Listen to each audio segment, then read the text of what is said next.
Hi, how's it in the name of Christ? How you doing? It's Karabo. It's your girl Crankay. I hope you're good. I hope you're peachy. I hope you're stellar. And I hope you're in a neat little bunch. If you're not, join the party.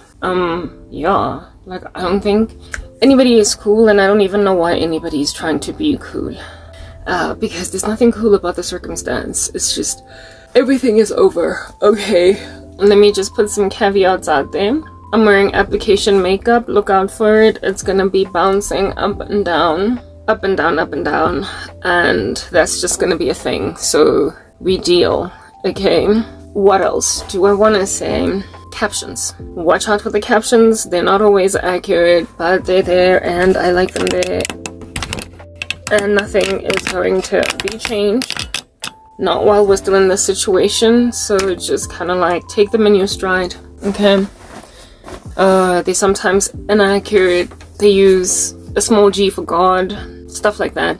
Yeah, so just listen to my voice if you can hear. If you can't, oops. Alright. What else? Makeup. Did I mention makeup? Yeah, I'm wearing it. It's bouncing around. It's an application. My brows are gray because I've got this like sunscreen that's got a white cast, and it's just what it is that we deal with. I'm also entirely human. That's like a whole thing. And I have like a segment now in my ministry where I show that. I'm only human after all. I'm only human after all. Cause look, when I pinch my cheeks, they get red. Blah, blah, blah. Whatever. They blush up. Yeah, when you prick me, I bleed. That's just the moral of that story. Okay. Let's just get straight into it. Oh goodness, I shouldn't have done that. Like, I pinched myself. But I always pinch myself. It doesn't really produce much. Now it is. Look. So, South Africa. Okay, South Africa. Okay, look, whatever. Do you? Alright, keep your little country, keep your funny little strange state. Grab it, run with it, go on an athletics patch and sprint, marathon. And then when you're done, eat a little orange, because it's halftime, and then keep on sprinting. Because frankly, whatever direction you run, I don't care. I'm not your supporter. I don't stand with you. I'm your absolute enemy. And being at enmity with you, despite being the country that I was born in, understand I'm gonna do everything in my power to get out of here. Whether or not you try to keep me here. If at all the Lord does not. Rapture the body of Christ first. Y'all know I'm torn between worlds. I'm not really sure if the rapture is happening or if the future is happening. But one thing that I made clear is that if a future is happening, I'm not staying here. And with me voicing such sentiments as those, I then get attacked by witches trying to concede with me to make me basically sit it out. Like, hang 10, just relax, listen. Hypocrisy, I'm sorry, no, I can't take it in my stride. Listen, okay, you don't get to be, let's just put that out there, a patriot for your country and still be a witch. You just don't get to do that. Let's just say that again. You don't get to be a whole country-loving rando and still be a sorcerer. Shall we use another sentence? You do not get to be a country hugger and then still partake in fruitless deeds of darkness that completely throw your country into a dustbin. You don't get to do that. You witches, like, you know what? We've got some issues and we're gonna have a discussion about them. This here is a wand, alright? It's a needle. I use it to scratch my head because every so often I get itchy. I'm gonna moisturize tonight, so praise God. Things are not gonna be this dire in a minute. Now imagine if I grabbed this wand over here, which is a needle really, and then I just made a decision that, since it prospers to scratch my itchy scalp, I'm now also going to use it as a mascara wand. Or I'm going to use it as a roll-on deodorant wand. Or I'm going to use it as a pointer wand to basically show people a PowerPoint presentation and successfully achieve all that with this wand over here. It has a purpose. What is its purpose? To scratch my itchy scalp. It works very effectively to do that, while minimizing the spreading itch. Like, when you scratch yourself and the itch spreads to other, localized regions. That's what this wand minimizes. But it's entirely naive for me to imagine that I can grab the same wand and use it for mascara, roll on deodorant, or to point you to a particular word on a PowerPoint presentation. Because it's just not going to work in those regards. Why? Because that, you idiots, is not what it's made for. That's not what its robust design can achieve. Let's have another discussion. I don't like witches. If you find me feisty, effervescent, to basically handle some people, you can click away, it's up to you. But I am exhausted with the exorbitant rottenness of my countrymen and the attempts using witchcraft to do just about everything. So, when I was studying at Wits University, cause that happened. Y'all believe it or not, it actually did. I took this one subject called management or something, entrepreneurship and management, something to do with management. Righto. And in this, no, was it managed? No, I'm sorry, look, I don't think that's the one that I want to talk about right now. When we were coming up with that situation, or could it have been economics? Was it economics, or was it corporate finance and investments? Let me think.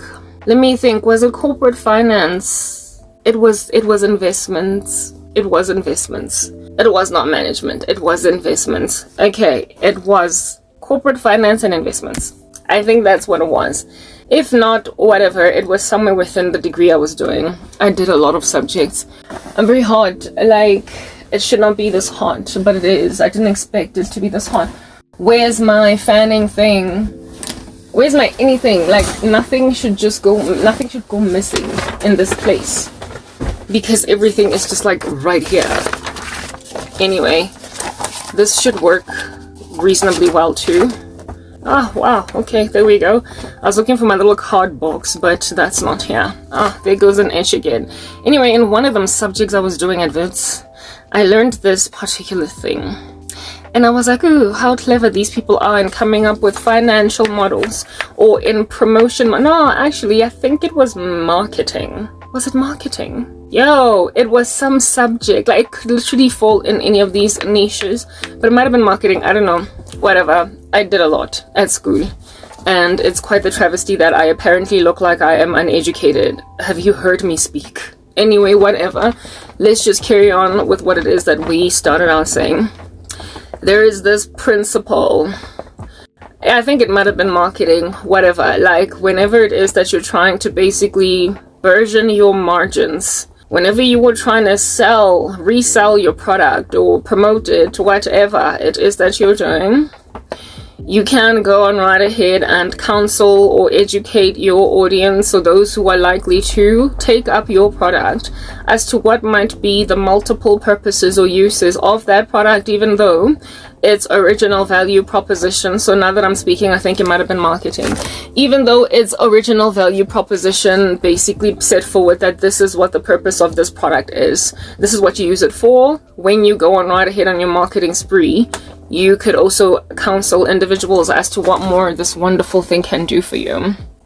And these designs of how you can market or model your sales structure to the market out there fell within several categories depending on what in the world is going on out here in these streets. Okay, that's why I guess innovative people are needed in the workspace, which is why I'm wondering what's happening in South Africa. Are you even selling anything anymore? I mean, with all these mediocre, flatlining randos that are bewitching all of corporate South Africa into oblivion, what exactly are you innovating with such substandard brains stuck in corporate South Africa? That's all that's left. I'm just saying, there's no way I'm the only person that was just squeezed out as through a toothpaste tube out of the market without there being an actual skills bleed in the country. So who is running you exactly? Like I said, mediocre randos. Anyway, let your little junk status economy do what it wants to do. I hate this country. I'm not even going to, I'm not lying. I'm not even out here speaking as a broken-hearted person or whatever. I can't stand this land. But let's go on right ahead to explain why I'm there. If you're still hanging out in my ministry listening to me, I guess thank you, right? As a South African, bottom line is, whatever sober soul still dwells in this country, if God does not rapture the church, you do best to get on a boat and sail on out of here, because there's nothing good coming to this stupid country. I'm just saying, I don't like this nation, and largely I don't even like its people. It's just rotten to the core, and I'm gonna get to explaining why that is. Okay. Then again, if you're not here with me anymore, then I guess goodbye, right? But if you're still here with me, listen up, hear me out.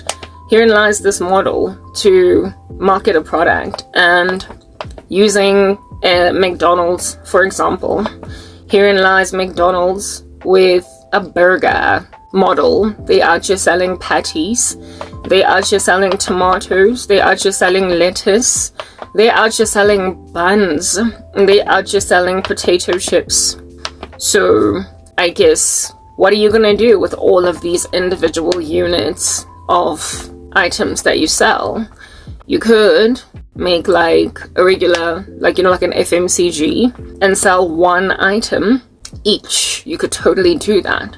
Absolutely. You can just sell people a bun. You could sell them a chip or a box of chips. You could sell people some lettuce. But you're not a produce store, are you? You're a burger joint. So you grab those individual items and you put them together in a burger. And then herein lies the Big Mac. It's gawking at you. And that's what people buy. But how does McDonald's optimize its revenue stream with all of these individual things that they sell? That's just the thing, right? That's really why it is that I was confused as to whether or not this was investments, corporate finance, management, economics, or marketing, because it could really fall into any of those categories. Okay, what is McDonald's financial maximizing strategy if you were to put it in a linear regression constraint drawing? How can you best maximize McDonald's VP, value proposition? So it is obvious that McDonald's sells chips, it sells potatoes, McDonald's obviously sells lettuce, it obviously sells tomatoes, and it obviously sells patties, it obviously sells bread. It does. But is that what McDonald's is about? No, it's not a spaza shop, it's not a supermarket. It has a particular brand. It is a fast food restaurant. So it is about purchasing all of these things and then packaging them in a way so as to proliferate their VP, which is to sell burgers.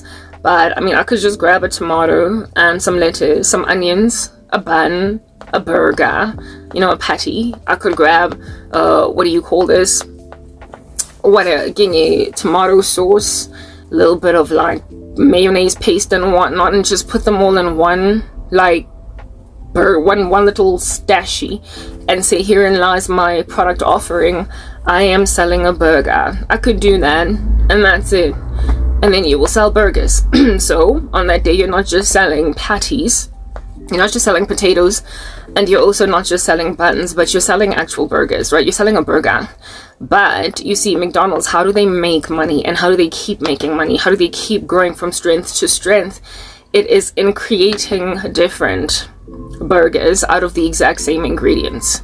So they go on right ahead and make a Big Mac, and then a Cajun, and then a quarter pounder, and then grilled chicken fold over, and so on and so forth. They use the same ingredients across multiple variations of product offering, and then price it differently in order to maximize their financial output, therefore hitting their financial goals.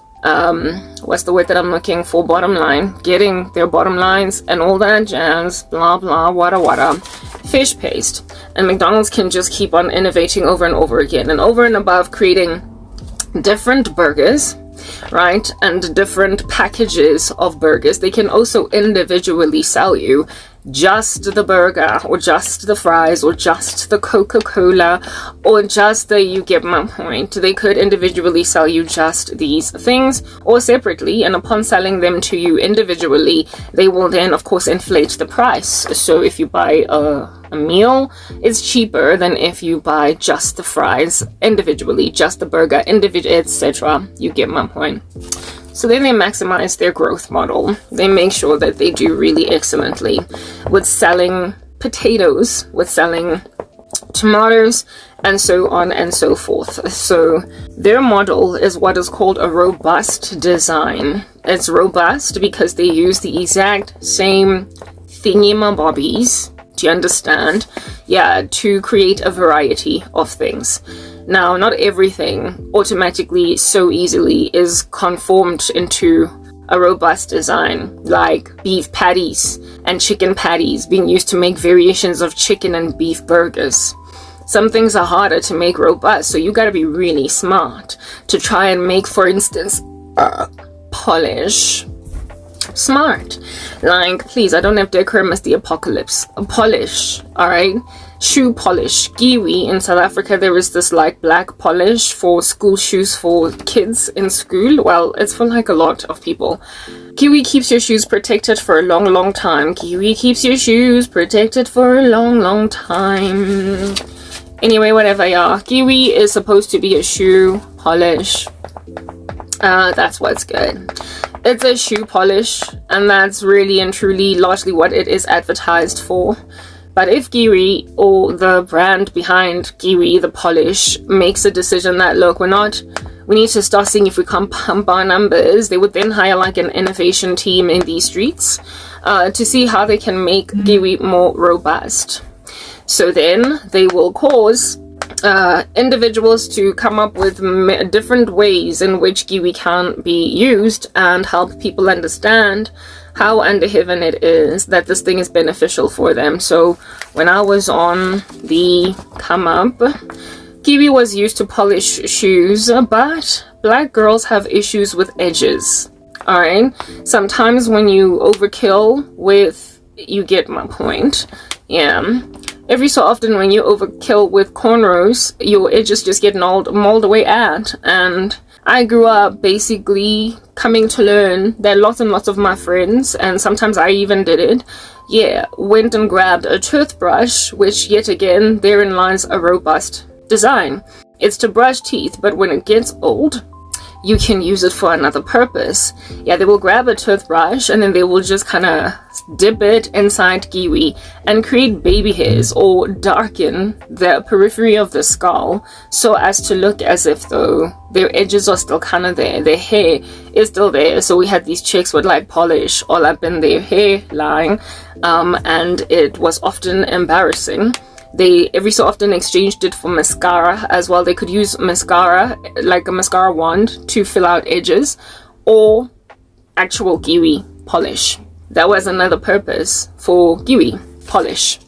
Alright, there then were painters who found Kiwi the polish a lot cheaper than buying paint palettes, and seeing as it came so easily in that what is this? It's not a color. Black is not a color. It's more an absorption of all colors. Black and white are not colors. Yeah, white is a reflection of all colors. Black is an absorption of all colors, but just for the sake of being pedantic, the thing that is the absorption of all colors is very important as a foundation in painting, and many artists in the Kasi, in the black community that liked painting, used Kiwi polish instead of having to go to a builder's warehouse and buy like a whole painter's set. So depending on your segment or the market that you are trying to reach or target, you could then basically advertise below the line without going on, like airing it on national television.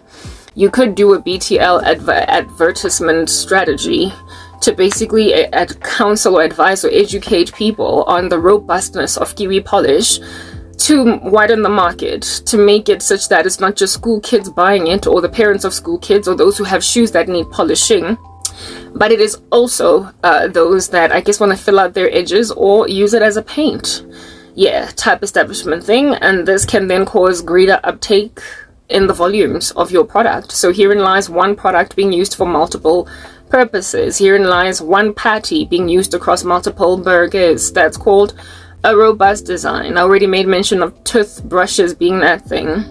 Currently, there's a lot of channels on YouTube that help you figure out how in the world under heaven to use various things. I came to discover the power of, it's not carbon monoxide, that would be that odorless, deadly gas.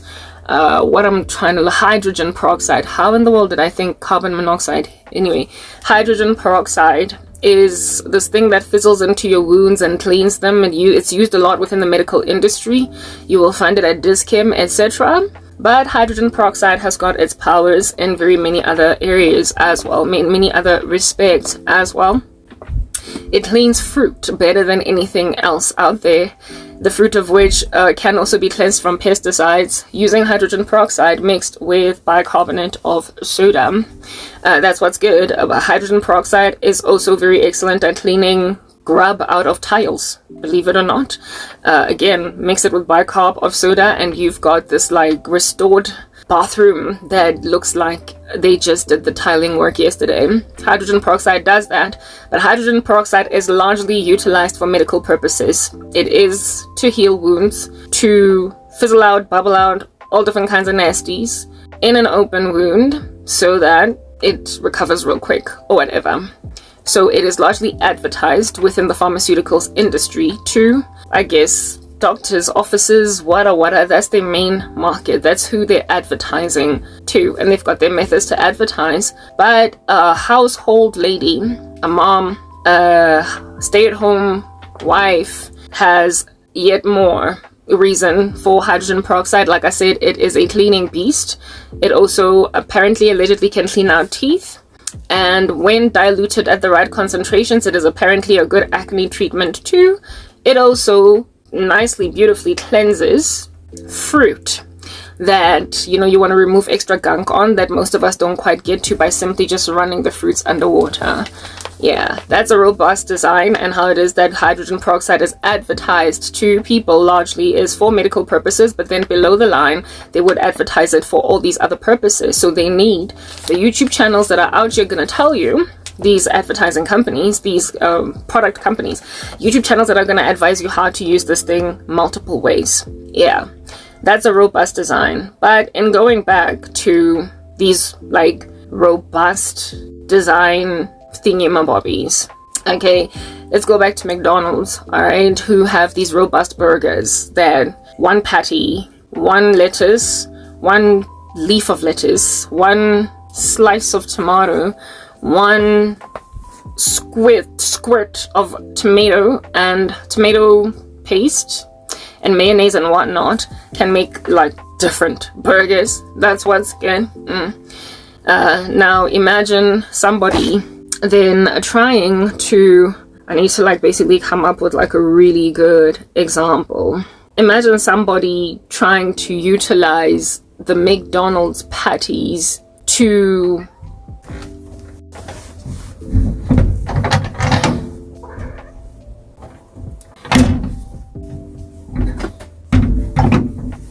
imagine somebody making a decision to utilize the McDonald's patties to build a human heart, because there is quite the shortage of organs donated by people who have donated their bodies to science upon death, or who are happy to part with a kidney or two.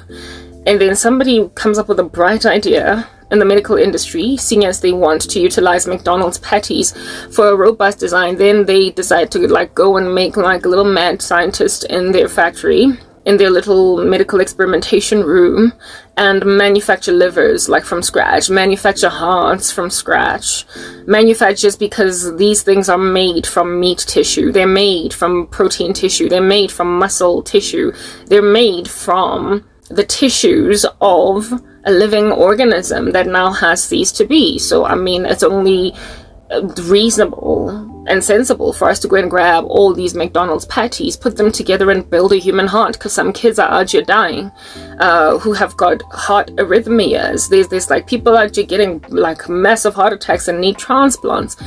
there's individuals out here lacking a liver. We can just put together a couple of them, mash them, and build it. Maybe even put it in a 3D printer, see what that produces. Yeah, on that day, what is the world gonna say? What is anyone looking on gonna say? What is the prospective patient that is to receive this ground beef heart from McDonald's gonna say?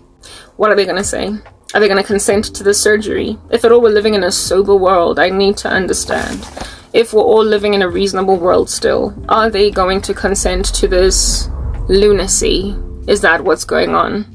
Well, of course not. This here is like, it's just violently experimental. And on top of that, just because it's meat does not mean you can remake human organs out of it. Okay, very well.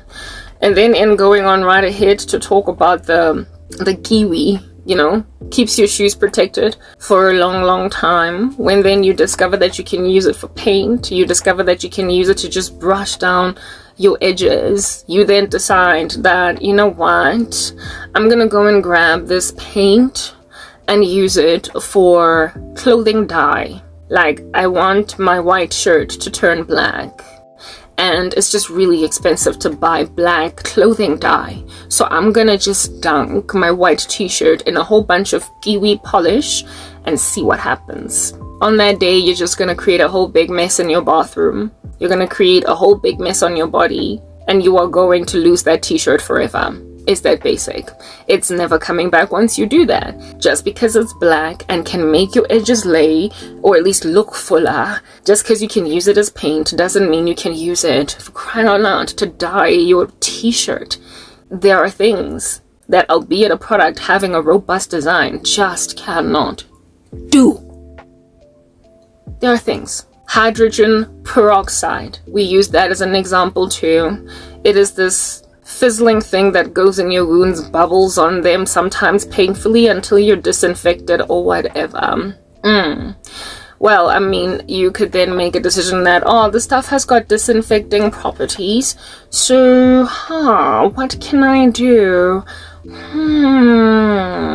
I really want to disinfect, so how about I just drink hydrogen peroxide and see if at all it's not going to detox my body. Because look at how it detoxes my kitchen tarring, my kitchen what is this?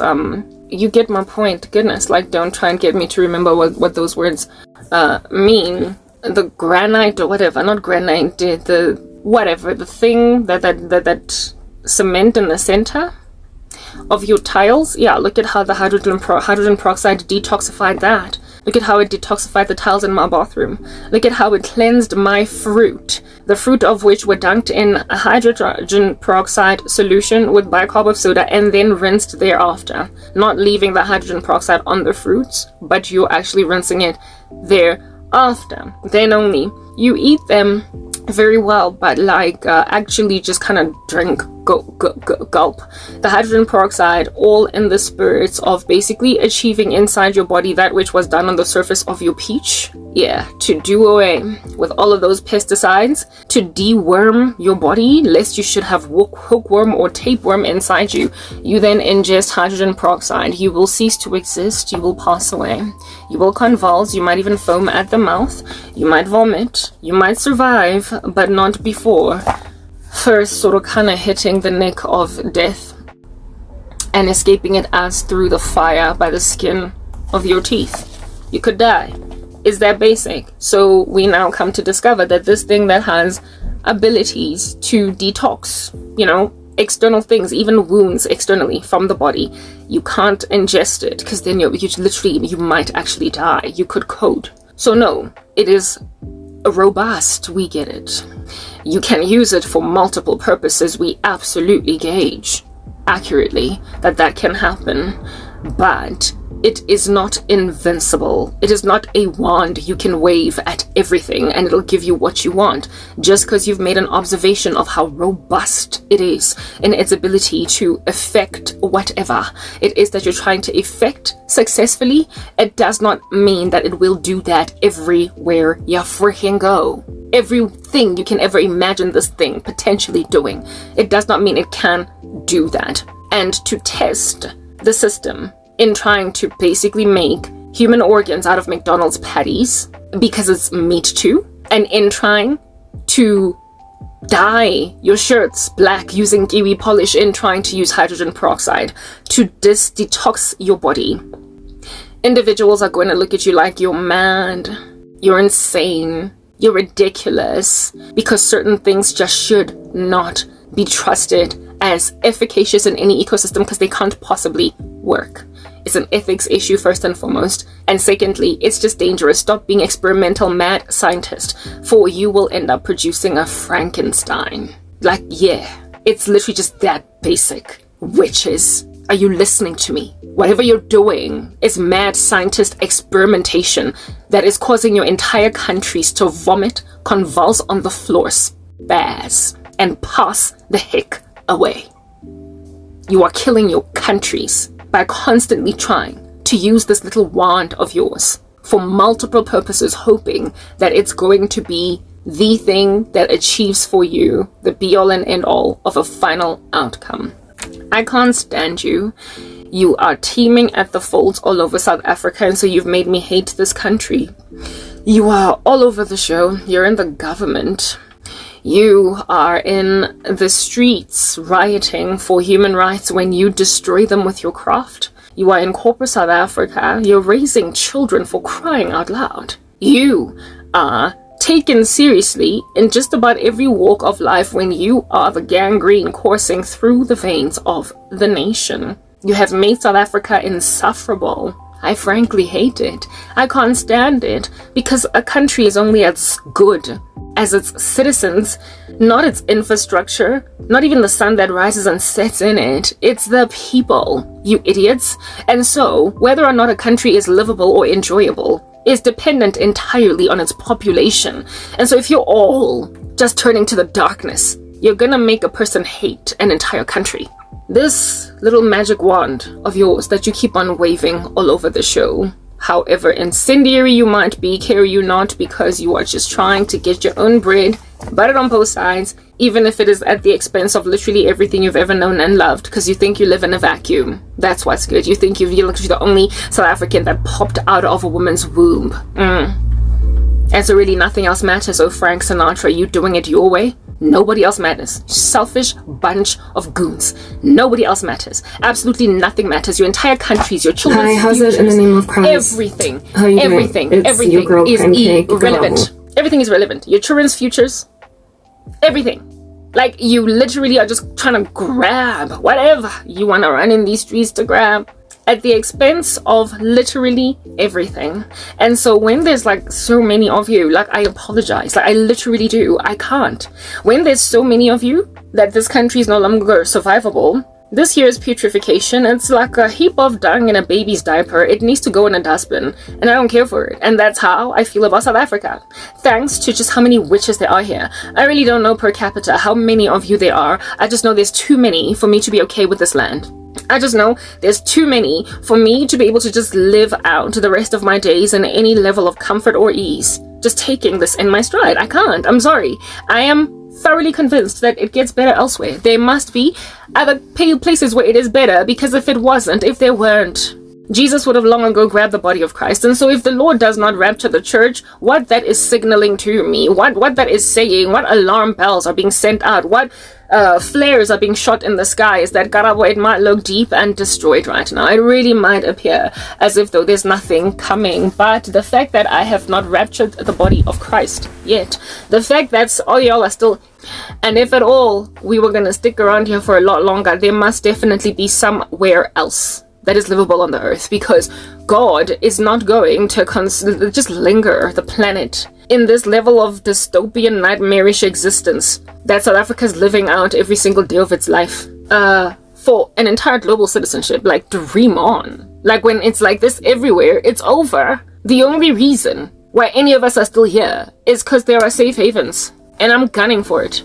Like, what is this? The dreams that I keep getting. Like, yo, we're gonna talk. Okay, we're gonna have a discussion. I suppose that's what we're doing over here. It cannot be bad all throughout the world. And wherever it is that it is better, the Lord will take me there if it is not his will nor desire to rapture the body of Christ. Yet. If it's not what he's doing yet, I do not know. I am leaning more towards the rapture than anything because I'm living in a dystopia and it's just so freaking bizarre. This dystopian, like, nightmarish existence that I have every single day of my life that I cannot fathom, given that this country used to be sober once upon a time, like literally another 2 years on this earth, or 3 or 10.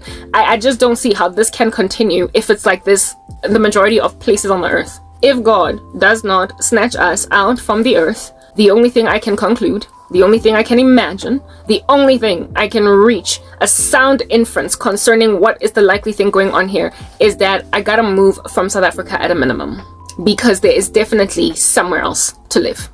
They would not, if at all there was no place that is safe, if at all everywhere you go it was like South Africa. Like I said, the rapture would have happened like yesterday. God is not one to suffer indiscretion, prejudice, ridiculousness, indignation across like a city, never mind countries, on a loop where his disciples are just being harassed. And so if this was a global issue, we'd be gone. If this is a global issue, we are going to heaven. We're getting raptured. If this thing is really concentrated in just about every square kilometer of every country on the planet, we're done for. And so therefore the only thing that's going to rescue us as the body of Christ is the rapture. That's what you need to understand. So South Africa, every single day that progresses when I'm still living among you, I'm thinking, okay, what exactly here is going to happen? Either the rapture is happening literally tomorrow, or I'm leaving literally tomorrow, this country. There is no way, or I'm dying. Because that's another thing. Because when you live in this kind of a dystopia, yeah, you end up martyred.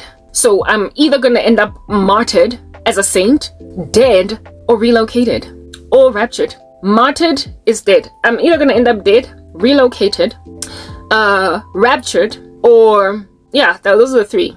Martyred, relocated, either martyrdom or relocation, or raptured. Yeah, martyred, relocated, or raptured. Dead, relocated, or raptured. These are the only 3 outcomes for my life. Because there is absolutely no freaking way, get that, South Africa, that God is just going to linger me another 10 years in this nonsense that you are doing. You can literally dream on in all of your nihilism and your belief that there is no one coming for me. Proper. All of your godlessness, your debauchery, your incendiary insensitivity, your insistence on continuing to make your little magic wand antics a robust design, even though, frankly, you are naive to think that you can just keep on swishing it up, see what you can do with your darkness to ultimately achieve what you want. Because you don't even see that even when something has got a robust design, it can't just be used for whatever. You can't do, like, you have become so addicted to this moronic deed, this moronic craft of yours that has robbed you of trust in your own abilities to acquire anything in this world. Anything. Like, you don't trust yourselves anymore to just basically work to get anything. And so you bewitch everything in yourself. I'm sorry, this is not sustainable. I literally apologize. This is not sustainable. And anybody at all that imagines that you can still continue to do this for another decade because nobody is watching, wow, look at you be ever so immediately handled by a holy God that will make it clear that the only reason why I rode you out for so long while you were busy afflicting the living daylights out of my daughter to a point of feeling as if though I don't care about her, yeah, was for you. It was about you. I was long-suffering you.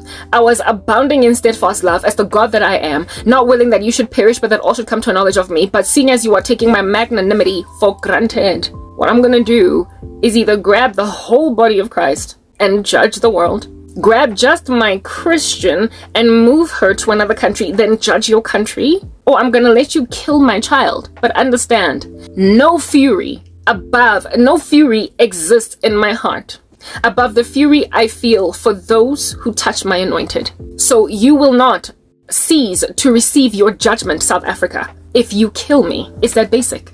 You, namasangoma enu, that you keep on just taking in your stride, coddling, swaddling like they're little babies. You who just keep on tolerating these Jezebels all over the show. Like the church at Thyatira. After you murder my saints, after you kill the last one of my prophets, I will not spare your country judgment. Already you are on a downward spiral, a slippery slope.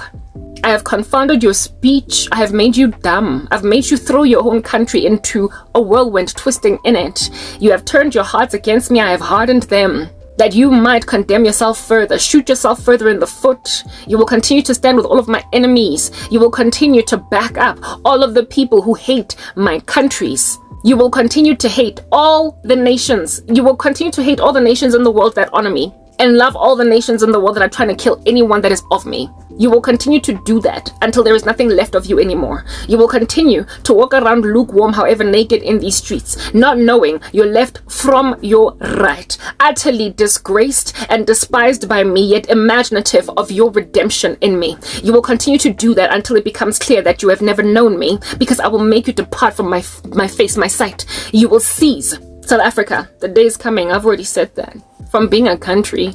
But I don't believe that's going to happen until the millennial reign of Jesus Christ. You're not going to have a border anymore in a country called South Africa, because you're already that far gone. So one of three things can happen here. Rapture of Karabo. All of us go home as the body of Christ, or taking Karabo individually out, and many like Karabo, out of this cesspool of darkness called South Africa. Or God kills me. He lets me die. He lets you kill me. He lets you finish me off, while attempting to make me settle for that which I am not about to do. But understand that following that death, like I said, you're already done for as a country. Worse off are you going to be if you literally let me die. Is that basic? South Africa, I can't stand you. You are not a McDonald's patty, first and foremost. Let's just put that out there. However, just the fact that you're even trying to make organs out of beef that people use to eat. Do you? Okay? You are grabbing these magic wands of yours in these secret societies that you have conjured up from the ground. You who call yourselves a patriots for your country. You who have menaced so many men, women, and children in the country and caused them to think this is just how life is. No! This is not just how life is. Ain't no Christian country that honors God struggle the way that South Africa struggles. A country that loves God does not fall apart, you idiots! It doesn't! Only go look at countries that the Lord favored because they had loved him in the scriptures, how much the Lord blessed those lands. Or countries that blessed his servants, gave them comfort, a place to sleep, stay, a place to basically thrive. The Lord has always prospered those lands. He did it in Babylon. He did it in Egypt.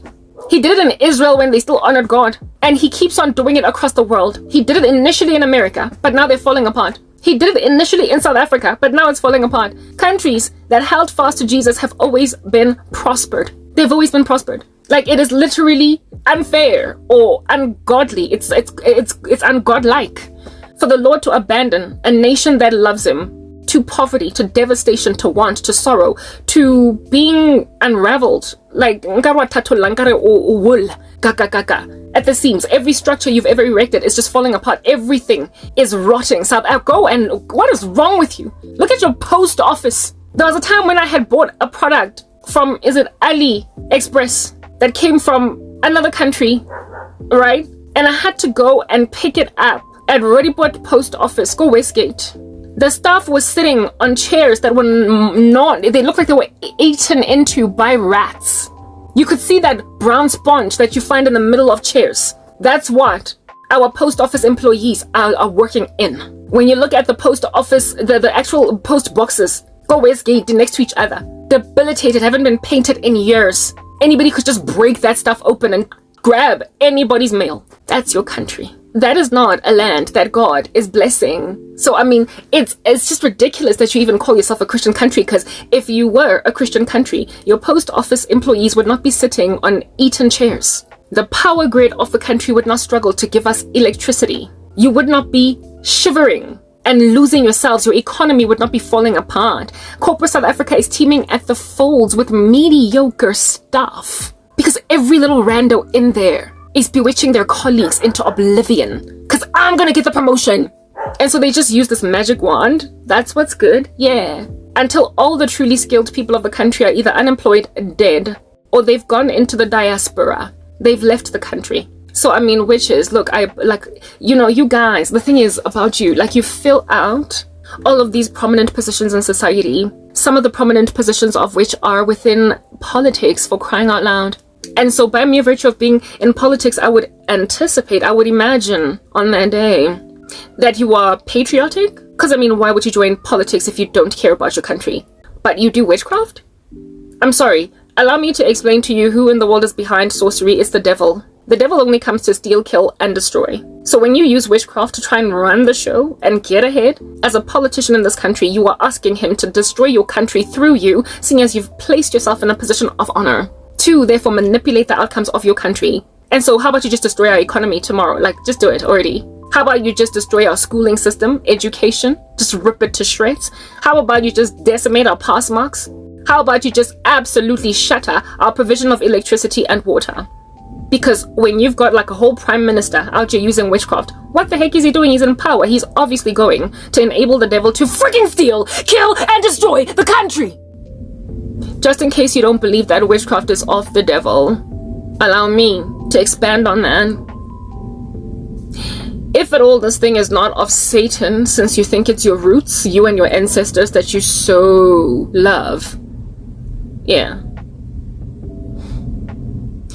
Why under heaven is it causing so much destruction on the ground? If this thing is good, if these ancestors of yours that enable you to get your job promotions, that help you to become the premiers of the country, that get you initiated into occult organizations just so you can become a president one day, if it was so good, why is it done in so much secret first and foremost, so you can't even be outwardly practicing these things? And secondly, why does it cause so much destruction? Why do you have to shed so much blood? And why do so many people's lives have to be destroyed that you might be elevated? Nothing that is good that comes from a wholesome source is that destructive.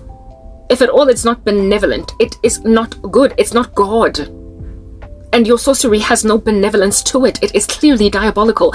And so if you don't believe it is from the devil, then who is it from, seeing as it's so nefarious? Is there anything other than the devil that's nefarious? Is there any other antagonist to all things wholesome that we call Satan? Is there any other name? Is there any other person doing that other than the devil? Like, is there any other body, entity, effecting these deeds other than Satan? It doesn't matter. Even if there was, bottom line is, it's a diabolical being. Because it is enabling you along at the expense of others. It leaves others behind. But a benevolent God, if anything, is the God of the minority. The road is narrow that leads to life that few people find. That's what the scriptures have to say. And so if the Lord is out here always taking care of just a small number of people, what makes you think that the devil is content with you basically destroying 20,000 people in favor of 1 million? In order to build a country, you gotta go and bomb a percentage of it? Yeah, your strategy to get ahead is there are casualties every so often in the acquisition of greatness. So sorry, some people gotta fall by the wayside in order for us to achieve our goals. That's just the thing about your diabolical gods. They have no regard for the minority. If anything, they're prepared to sacrifice a couple of people in favor of what you call the greater good. The moment you leave anyone out, you're not dealing with a true God. Because God is not... he's not partial. He's not a respecter of persons. He has absolutely no respect for certain people above others. That's not what he does. And he is indignant at the mistreatment of the marginalized, the ostracized, of those who are treated like trash because apparently they're the collateral damage for the day. They're the ones we gotta destroy. So I guess that's how many of these politicians get elevated, right? They decimate so many lives. And they kill so many people and they shed so much blood, but that blood that they shed, albeit it being a lot in the sight of God, is just 5 little South Africans. It's just 10. It's 20. It's 1,000 South Africans. But really, if we're living in a country with 40 million people, what's 10,000 people? When your politicians think like that, it's only a matter of time before 10,000 people become 20,000 and 20,000 become 1 million and 1 million become half the country's population. And if at all people don't want to capitulate, I guess die then. The numbers add up. Because when you don't have a moral compass that is objective by which you dedicate your decisions, you will continue to come up with brand spanking new ways to do abominations in the name of the grander good.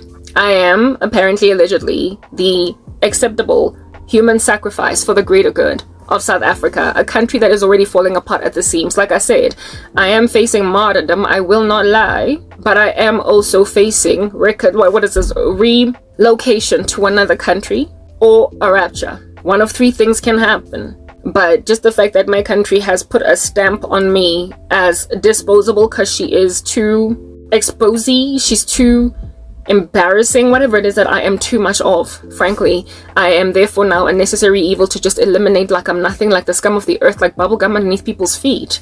And I gave my life to Christ, and he looks at me with great favor, and he's given me a prophetic gifting. And so therefore, essentially, that scripture does speak of me when it is written, touch not God's anointed, do my prophets no harm. Wow. How you literally decided to go and tase a person that chose God, was snatched out from the flames of hell, God set them apart for a job, and then you were like, nah. I mean, how many South Africans do you just throw in a dustbin that don't know Jesus? Millions. A lot.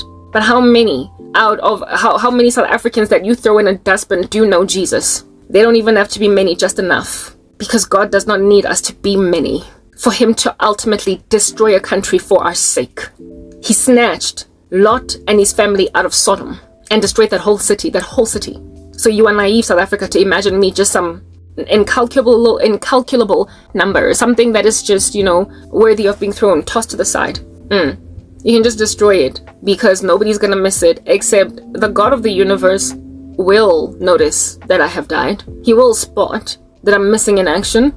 He will absolutely identify that I'm not doing the job I'm supposed to be doing because I've been imprisoned by my country. Something that you imagine you can just hide in the corners. A holy God that no one can flee from the sight of. That if you ascend to the heavens above, he's there. If you descend to the center of the earth, he is there. He recognizes the imprisoned nature of his disciple. And he will allow one of three things. Either my rapture, and so you get handled anyway. My death, and so you get handled because you killed me. Or my relocation, and so you get handled because I left and then God judged your land. This is not going to end well for you, South Africa. I'm not staying in your deadbeat country. I am done with you. It is over between us. We will never be friends ever again. It is literally done. There is no looking back. This is Sodom. And those of you that are saddened by my message who are South Africans, stop being sad, wipe your eyes, and start to plan to leave the country too. Because nothing good is coming here. It is not a sad thing that I am leaving. It is a good thing. It is a jubilant thing. It is an amazing thing. Why? Because it is a praiseworthy feat for those who belong to Jesus to escape the judgment of a country that hates him. Do not resent me, South Africans, for hating your country. Resent your country for destroying itself until its own citizens defected.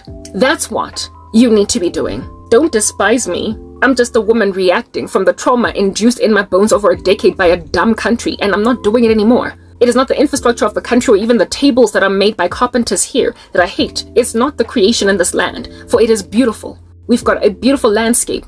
It's a waste of beauty, that beauty. Because the individuals inside this country are so evil, so diabolical, that they've made life near on impossible for a Christian to live. So for these genital warts, walking around calling themselves people, to thoroughly imagine that they can wave a magic wand to keep me in the country lest I should embarrass it, that's just the thing. They're hypocrites. They're hypocrites. They're like genital warts in the body arching, gnawing away at you, thoroughly causing a great deal of discomfort, imaginative of it being a sustainable concern for a person to walk around like that without medical attention. You are the disease in the country that, absent of there being medical intervention, you will cause a disquiet, a riotous one at that is insufferable to endure for all of the land. And I've set this out for a whole decade, and I believe it's time to get out. If the Lord does not rapture the body of Christ, I'm leaving this nation, whether or not you like it. I'm literally relocating. It's that basic. One of two things can happen. 3, my martyrdom, the rapture, or my relocation. But certainly not me lingering in this dumb facade of a wannabe Christian country for another decade. Another day is frankly a day too long. I'm waiting for nothing but my relocation.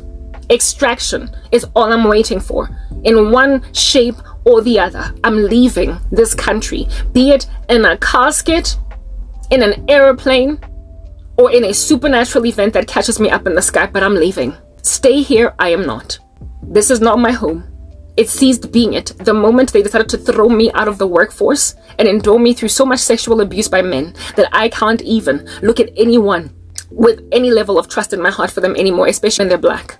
You've given me a severity of trauma. It would take a lot for God to restore me back to trusting any man at all, if at all he's not rapturing the church. And who did that, South Africa? With your freaking GBV, with your gender-based violence, your stats are whack. And you're expecting God's daughters to continue to grace your shores with their presence? I'm sorry. Let the Lord take us home. Let the Lord take us out. Don't nobody here deserve us. We keep on getting spiked in our drinks. Men won't leave us alone when we say we don't want to be unequally yoked. Like women, everybody is bewitching everything, to a point where the quality of the average South African is significantly faded away at. I apologize, I'm sorry. Like, this is not a going concern. It is not sustainable. And the fact that you think you can wave a magic wand to make a person that's done with you not be done, to like just maneuver or continue to go back to the drawing board or change up your strategy because you realize now that you're a patriot and that God was really smart and that we can't afford to lose her, but hey, we can just set her up in some little apartment but keep her in the country. I'm leaving, you idiots. Your little magic wand that you keep on waving all over the show, you cannot use it for just anything in batla. I don't know how many times I have said that about your sorcery over and over again. I just keep on like raising this as an issue. You can't just use it to do whatever. Just because you were able to get a job through it, therein lies the first burger from McDonald's. Just because you were able to manipulate some chick in the past into getting into your life, therein lies a quarter pounder deluxe. Just because you were able to basically cause your colleagues to quit their jobs that you might get the job promotion, whoa, therein lies the Cajun chicken meal. Does not mean that you can prosper to convince a Christian that is fed up and done, serving a God that also is similarly fed up and done with your country, to stay in the country. Therein lies your beef patty being used to manufacture a new heart for a baby with a heart condition. Your little Frankenstein that you keep on creating in your laboratories and the occult is not going to work. It's menacing, and it's only going to humiliate you as a nation. I'm leaving this country, and if at all the Lord sees it fit to give me a future, yes, South Africa, better take this in your stride. I guess this is what's gonna make you go back to the drawing board, little lawyer, because it's gonna humiliate you as a nation. It's going to humiliate you as a country in the worst way. So I guess you're fighting for yourselves to not be humiliated. It would be great if I got martyred, wouldn't it? Because then my message wouldn't go out. It would be excellent if at all I was just silenced and nobody got to see this. So you're slipping me underneath the rug, under a carpet, like some filthy dirt, dust, something a little secret, almost as if though I don't belong to the person who created even you. Almost as if though I don't belong to the God that made your stupid bones, that are dry, arid, and headed to hellfire, hitting the ground running. You thoroughly imagine the creator of the universe that fashioned, designed every last molecular structure of the planet, who I belong to. You think that he's going to be content with you grabbing me, who has chosen him, and just slipping me underneath some stupid carpet, editzila, with your wine stains on it, in your dirty house? Because that's what you're doing, hiding a whole bunch of people because your witchcraft freaking botched. Your witchcraft came out botched. It didn't do what you hoped it would do. It's unintended consequences, this thing, Karabo, so let's just kill it. Unnecessary evil, that's what it is that you're achieving out of an entire soul, a human being, an entire thriving concern, like a whole person. God breathed into her and she became a living soul. A person that not only has been given life by God, but this person gave their life to God. And you think God is just going to let me be slipped underneath the carpet just like that? You are naive, you're nihilistic.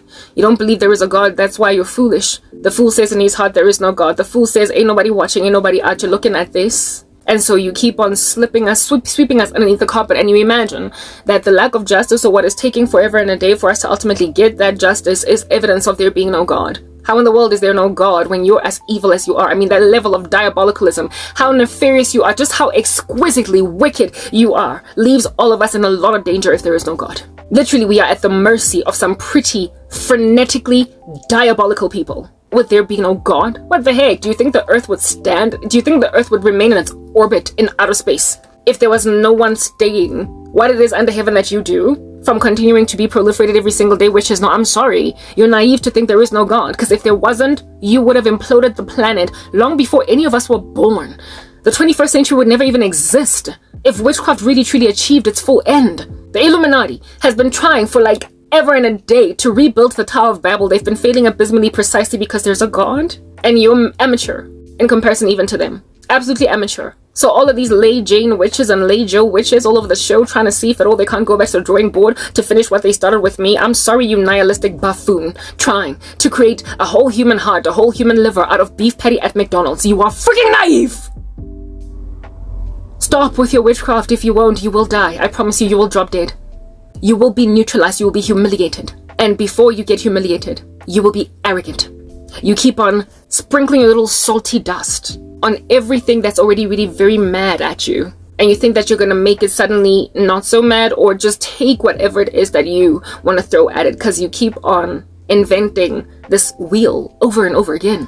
You keep on inventing this wheel over and over and over and over. Oh goodness, like there's no end to what you do, is there? You just keep on trying again and again.